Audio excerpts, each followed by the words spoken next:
Golden Tripper. Please welcome Tripper. Thank you, Kamala. As Kamala just said, the organizers of the march asked me to read some excerpts from the Golden Tripper statement. I think copies have been made available earlier, and you can also read the full statement on the Central Tibetan Administration's website, tibet.net. So if you don't have a copy, please look on the websites. So this is the statement of the Golden Tripper in excerpts.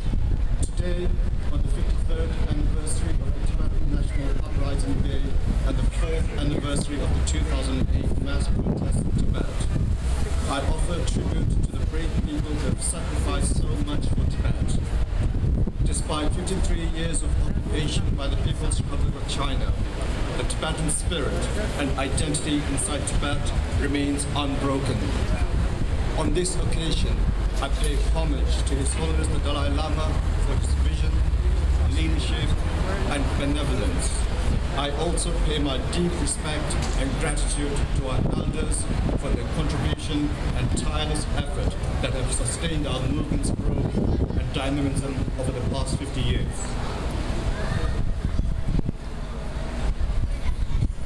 Today, there is no space for any conventional protests such as hunger strikes, demonstrations, and even peaceful gatherings in Tibet.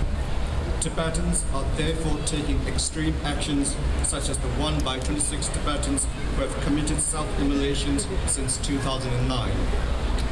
His Holiness the Dalai Lama and the Central Tibetan Administration have always discouraged such drastic actions. However, despite our pleas, Tibetans continue to self-immolate with 14 cases already in 2012. Fault lies squarely with the hardline leaders in Beijing, and so does the solution. The self-immolations are an emphatic rejection of the empty promises of the so-called socialist paradise. Let us make 2012 a Tibetan lobby year. In this Tibetan New Year, I call upon all Tibetans and friends to reach out to the elected representatives at the state and national levels in your countries. Invite and educate about Tibet and the efforts of His Holiness the Dalai Lama and the Central Tibet Administration. Generate debate about Tibet and get legislations passed in support of Tibet and the Tibetan people. Initiate activities that raise the profile of Tibetan democracy and viability of Tibetan political leadership and the CTA. The 14th Kashak will make maximum efforts to realize our larger goals, as well as take steps to prepare the Tibetan people and institutions for the 21st century under the guiding principles of unity, innovation, and self-reliance. The Kashak again urges all Tibetans and friends participating in various solidarity activities to ensure that the activities are undertaken peacefully, in accordance with local laws, and with dignity. Please remember, non-violence and democracy are two of our constant principles. The Tibetan people and current Kashak are extremely blessed to have the continuing presence and wisdom of His Holiness the Great 14th Dalai Lama. The Kashak extends absolute support to the historic statement issued on September 24, 2011 by His Holiness concerning his reincarnation. We believe His Holiness alone has the right to determine his reincarnation, and that the Communist government of China has absolutely no say or role in this matter.